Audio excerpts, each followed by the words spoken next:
waits for no one. No one but me. We dance to the drums of war, and all our hearts beat as one. The meta's in a funny place right now. We're all hoping that balance changes in patch 2.9 are going to help deal with these kind of really powerful decks that are basically just almost ruining the game or making it not as fun as it could be. Until then, we have the patch 2.8 meta to enjoy. This video will look at the best 3 decks dominating the meta and explain why they're doing well right now, and may even through a few tips on how to counter them. This is Best Meta Decks patch 2.8. This video is done in collaboration with BomberTV. I'm delighted to announce that this video is sponsored by a mobile app that both BomberTV and I love playing called Monster Legends. Here's BomberTV to tell you a little bit more about the game. Hi guys, Bomber here, and today's video is sponsored by Monster Legends. Monster Legends is a free-to-play game available right now on both Android and iOS. In Monster Legends you can collect monsters, choose different sets of skills to equip on them, and boost your strategy in action-packed battles. Start by building a world for your monsters to live in, fill it with habitats and breed monsters of different elements and rarities to create cool new species. In particular, you can merge 2 different monsters to get a new one. There are different PvP modes, like the special dungeons and the adventure map, where you can fight in real time against your friends. Team up with other monster masters to chat, strategize, and fight in epic team wars and earn exclusive monsters. Level up your monsters for the battles ahead and rank them up in the Monster Lab to break their limits. There are new events every week to discover and play new adventures. Download the game through the link in the description to get this special reward worth over $30. 50,000 food, the epic monster Nahorian, 300,000 gold, and 10 gems. I personally like how you can combine different monsters to get new ones, and also I am wondering how exactly do they merge. Anyways, thank again to Monster Legends for sponsoring this video, and with that said, let's jump into the video. Azir Draven is a deck featuring cards from Piltover and Zorn and Noxus. It features a very balanced mix of spells and followers and has a very low average mana cost, with all but 2 copies of Captain Farron costing 4 or less mana. It's relatively expensive, featuring 5 epic cards. The core idea of this deck is to get your Captain Farron out as fast as possible and finish the game with him. To accomplish this goal, you need to do 3 things: draw him, survive, and do a little bit of damage before he comes onto the board. To accomplish the draw part, we have the so-called discard package. Discard to draw cards like Sump Dredger and Rummage are fantastic draw tools, which unfortunately would not really increase your hand size, but basically quickly cycle through your deck faster to get the cards you need. That's where Draven, Chump Wump and Ballistic Bot come in. By generating cards which are not as very useful, you can use them as basically easy discard targets and replace them with more valuable cards. To survive, you have lots and lots of control tools, like Mystic Shot and Fomogenic Beam. Use these to take out your opponent's key cards. On top of that, all the units from the discard package are pretty good blockers too. Ezreal can be involved in your game plan, which also helps on the control side, giving you additional Mystic Shots. Finish off by summoning Captain Farron and using his Overwhelm and the decimates he generates to quickly finish off your opponent. Captain Farron that appears in this deck got nerfed, and this deck is much more noticeable than all the others that he was basically running. So this deck is still super consistent though, which is why it's still pretty high on this list, but not the #1 spot. Captain Farron. Ezreal Draven is back. It's got a good matchup against Azir Irelia and can hold its ground against Thresh Nasus. Being a good challenger for 2 very powerful decks right now is absolutely why it's viable and got a fantastic win rate and is dominating the meta. This is Thresh Nasus, features cards mostly from the Shadow Isles, with a large number of cards also appearing from the Shimmer region. It's a bit of a control aggro hybrid, if that even makes sense. It has a lot of low costing cards, but the win condition is more control focused. It's a medium budget deck with 3 epic cards needed. The idea behind this deck is to play aggressively in the early game, often winning just from pure aggro, and you also have lots of low cost followers to help with this, and they can deal big damage quick, so think Backeye Reaper or Ravenous Butcher for example. Alternatively, you can try and finish the game much later with a high-powered Nasus and Atrocity. So Nasus gains 1/1 every time you slay a unit, giving him lots of potential power, and Atrocity deals damage to anything really, including opponent's Nexus, equal to a unit that you sacrificed power, and this can be a win condition in a lot of occasions. The deck essentially plays out like They Who Endure deck, so those who are familiar with that deck, it's a very easy kind of play style here. You're just kind of replacing They Who Endure with a big Nasus. Since Nasus is our win condition, we want to cheat him out and get him as fast as possible on the field, and that's where Thresh comes into play, helping us get Nasus onto the board quickly with his leveled up effect, which summons an attacking champion from your deck the first time a leveled up Thresh attacks. To help Nasus get lots of power, so many cards in this deck involve killing your own units to contribute to the slay tally, so this includes units like Blighted Caretaker and spells like Right Off the Calling, which both involve killing one of your own units.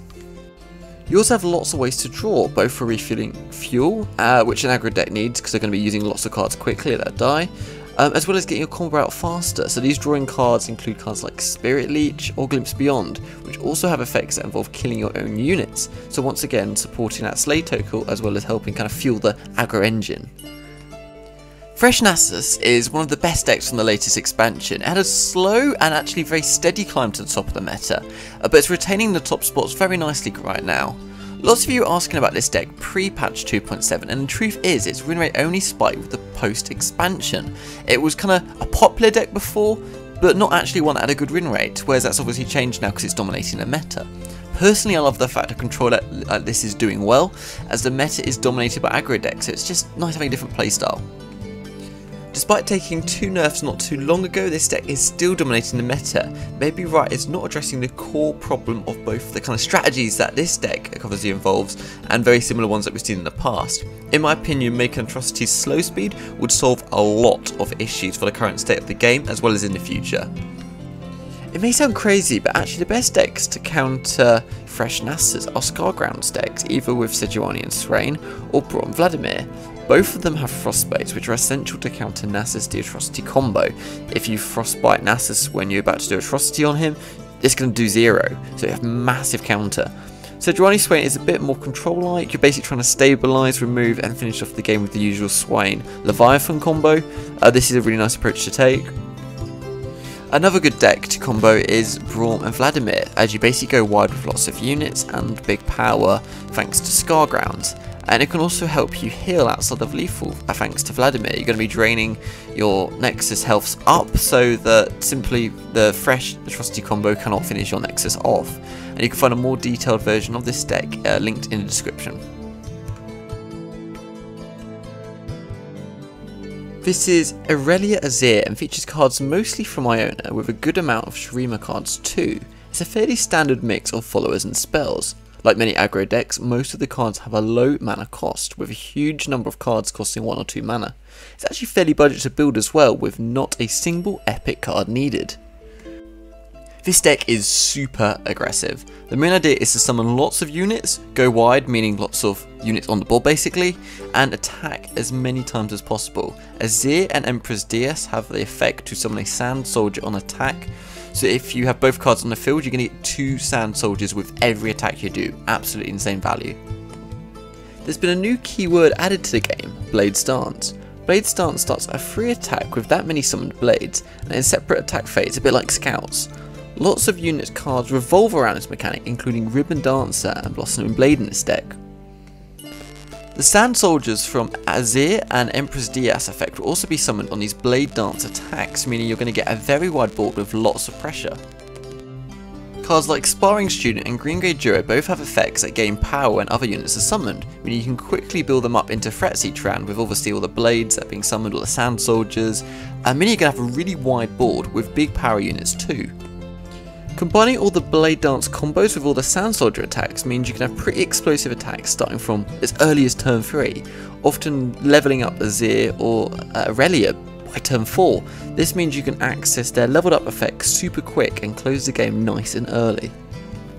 Another win condition is via Inspiring Marshal, which basically triples the threat of blades and sand soldiers. So Inspiring Marshal has the effect of granting 2 damage to summoned allies the turn you play it. This means a blade and sand soldier has an extra 2 damage just off the back like that. And you're going to be summoning a lot of these, so this is going to quickly add up. Azir Irelia is currently dominating the meta, there's no question about that. One part of me likes this as Irelia brings new hope for Iona, which is a region that we've not really seen over the last couple of months, and it's nice seeing it back in a competitive scene.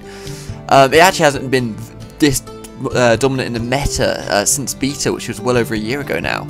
On the other hand, the deck is just a little bit broken right now, so I'd expect some sort of nerf to come soon, but the question is, how much is it going to get nerfed? This deck's pretty hard to counter, to be honest. The best 2 options are using variants of Fiora, even combining her with Feylord, Shreema, or even Targon. By using Fiora, you can take advantage of all the blades and sand soldiers that your opponent's going to be attacking with, and use this to help level up Fiora very early, often not letting your opponent be able to play blade dance cards because they're scared that one of these blades is actually going to lead to Fiora basically killing 4 opposing units and winning the game for them. So basically you can really get them scared to actually use what the deck obviously Azir Irelia thrives for. Another counter to Azir Irelia, ironically, are burn decks, and the most effective of them right now is Noxus Shreema Aggro, which ironically features Azir once again. With this burn deck, you're looking to simply be more aggressive than your opponent and beat them over the finish line. You're going to be out trying to aggressive them. You can find a more detailed version of this deck basically on how to counter them, and BomberTV's done these, and you can find it in the card above. After the first good novelty of this deck being brought into the meta, now people are starting to complain about Azir Irelia being everywhere, and are not mistaken. This deck is consistently being at the top of the best meta decks, most popular decks, top 10 win rates. It is absolutely everywhere, but new counter decks are emerging. I'll be interested to see if Riot take action. BomberTV's got a more in-depth guide version of how to use this deck, so please check this out in the card above.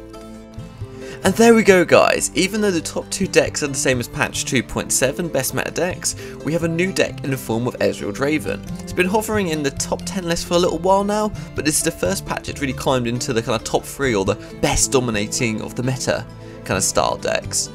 And Azir Irelia basically is the main driving force for this. I once again want to give a shout out to the app Mobile Legends, who kindly sponsored today's video. If there is one thing you've got to do today, it absolutely should be downloading the app via the link in the description. You get a special reward worth over $30. This is not an offer you guys want to miss. Up next is Preview Predictions Patch 2.9, taking a look at the expected buffs and nerfs we expect to see in the latest balance changes. The data presented here is analysed by BomberTV using MOBA Analytics. He's a Masters tier player with a background in game theory and game design. He took the most winning archetypes into Master tier, excluding ones with small play rates, analysed their key properties on why they are so strong. Link to his channel is in a pinned comment and in the card above. I've recently set up an Instagram account, @LoreGuides, and I'll be doing a giveaway shortly. Please follow this account for see posts about new videos, and we'll be in a chance of winning this giveaway. Please remember to like and subscribe and turn on bell notifications too. See you next time guys.